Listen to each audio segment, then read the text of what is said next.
Diqqat diqqat! Bugungi kunda YouTube platformasi orqali daromad topish juda ommabop va foydali. Agar siz ham YouTube orqali o'zingiz yoki biznesingiz uchun daromad olishni istasangiz, biz sizga kanal ochishda yordam beramiz. Sizning tanlovingizga ko'ra quyidagi variantlar mavjud.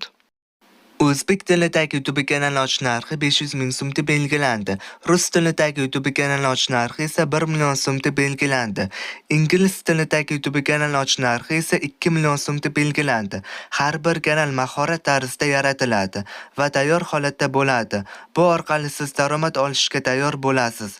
Fikrlaringizni hayotga tatbiq qilish va omadingiz sari ilk qadamni qo'yish uchun hozir biz bilan bog'laning.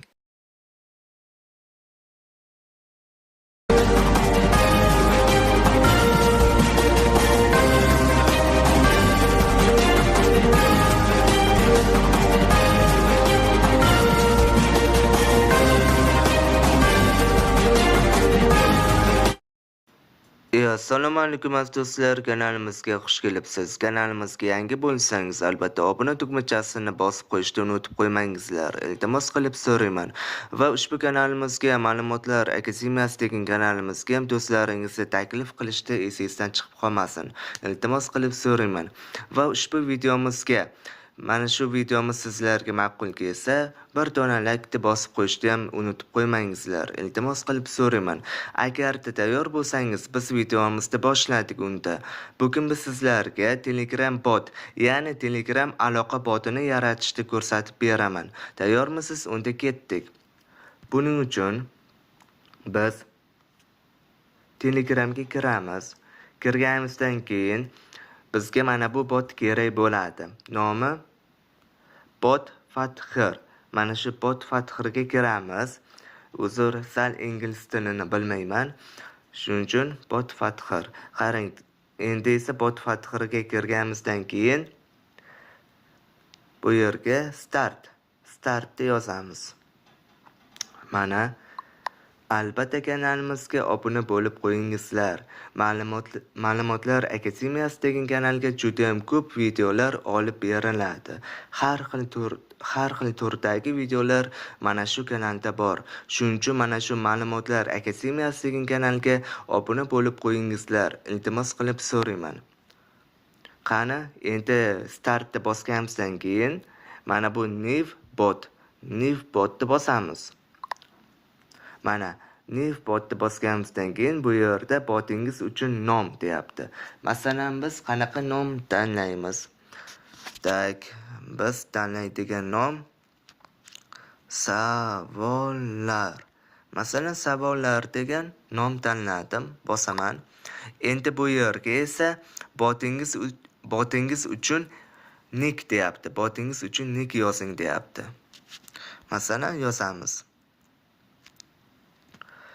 Savollar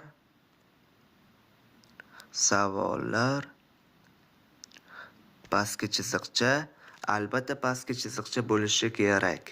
Savollar pastki chiziqcha New ya'ni pastki chiziqcha bot. Savollar New bot. Jo'natamiz. Mana botimizda chiqarib berdi. Savollar New bot. Kiramiz. Mana botimiz tayyor. Boshlash. Mana boshlashni bosganimizdan keyin hech narsa chiqmadi, to'g'rimi? Endi chiqamiz. Endi bu yerdan mana bu API token bor. API tokenni olamiz. Mana API tokenni nusxa qilib oldik. Endi ikkinchi bot kerak bo'ladi bizga. Bu Telegram boti. Kiramiz. Bunga ham start bosamiz. Mana startni bosdik. Endi esa Dobavit bot bosamiz. Mana bosganimizdan keyin bu yerga esa botdan olgan API tokenni yozamiz. Mana API tokenni yozdik. Jo'natamiz. Kutamiz. Mana bo'ldi. Endi botimizga kiramiz. Kirib, yana startni bosamiz. Mana botimiz tayyor. Endi esa savollar new bot. Qani ikkinchi akkauntga kiramiz. Yozamiz. Savollar new bot.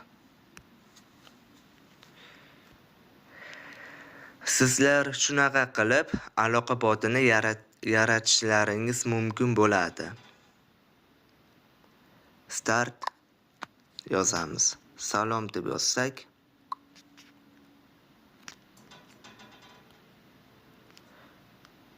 boyagi botga kiramiz. Mana keldi. Salom. Shuna qilib aloqa botini yaratishlaringiz mumkin bo'ladi. Endi esa bot fathir kiramiz. Yana start deb bosamiz.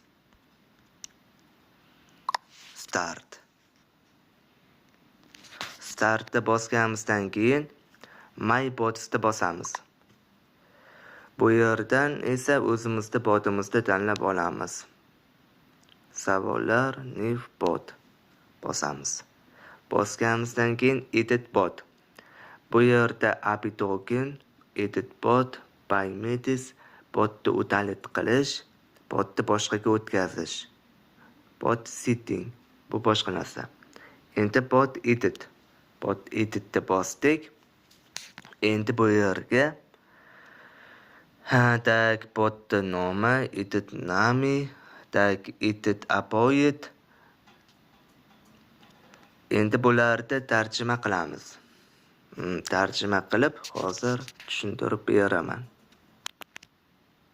Bosdim. Endi tarjima qani edi? Ana mana topdim. Kiramiz.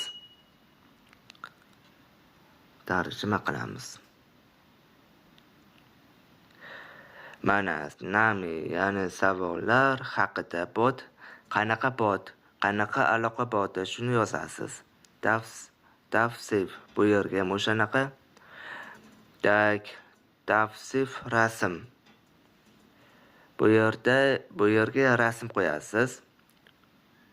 Botpik yo'q deyapti.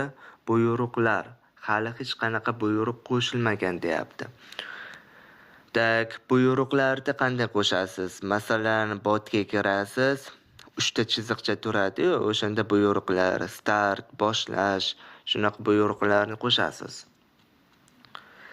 Agarda o'rganmoqchi bo'lsangiz, videoni oxirigacha ko'rib, videoni o'tkazmasdan oxirigacha ko'rib o'rganishingiz mumkin. Hozir bo'lmasa sizlarga botni qanday qilib sozlashni ko'rsatib beraman haqida. Edit about bosamiz. Accent shunaqa. Demak, bot nima haqida hozir qilamiz. Yoki botni o'ziga kiramiz. Mana o'ziga bosdik. Botni o'ziga kiramiz, keyin qalamchasi bor. E'tibor beringizlar. Qalamchasini bosamiz. Botni o'zidan rasm qo'yishimiz mumkin. Mana tavsif yozamiz, rasm qo'yamiz. Bot ommaviy, mana ommaviy havola. Hamkorlik dasturi ochiq deyapti. Bu yerda endi buni picha tushunmayman. Tushunganlar esa kommentariyaga yozib ketsin. Tavsifni tahrirlash. Bu ham o'shanaqa ekan. Buyruqlarni tahrirlash. Bu yerda buyruq qo'shasiz. Bot sozlamalarini o'zgartirish. Yo'q. Bu yerdan esa rasm topamiz. Rasmingizda ChatGPT yasab berishi mumkin. Buyruqlarda ham hammasini tavsifmi, nima tavsif bo'ladimi, rasm bo'ladimi, buyruq bo'ladimi, hammasini ChatGPT yasab beradi, qoyil maqom qilib. O'sha ChatGPT orqali yasab olib, nusxa olib, mana shu orqali sozlashingiz mumkin bo'ladi. shu orqali sozlashingiz mumkin bo'ladi. Botimiz mana shunaqa qilib 100% aloqa boti bo'ladi. Bu botni qayerga ishlatishimiz mumkin? Masalan, bizni katta guruhimiz bor. O'sha guruhimizga qo'shib qo'yamiz. Bo'ldi. Masalan, guruhga ega ko'rinmaydi. O'sha guruhdagi odamlar botga aloqaga chiqadi. Bot sizniki bo'ladi, botga aloqaga chiqadi. Masalan, botga xabar jo'natsa, o'sha xabar sizga keladi. Bo'ldi, boshqaga ko'rinmaydi. Shunday qilib aloqa botlarni osongina yasashingiz mumkin bo'ladi. Mana shu ikkita bot orqali, bot Father va Telegram boti.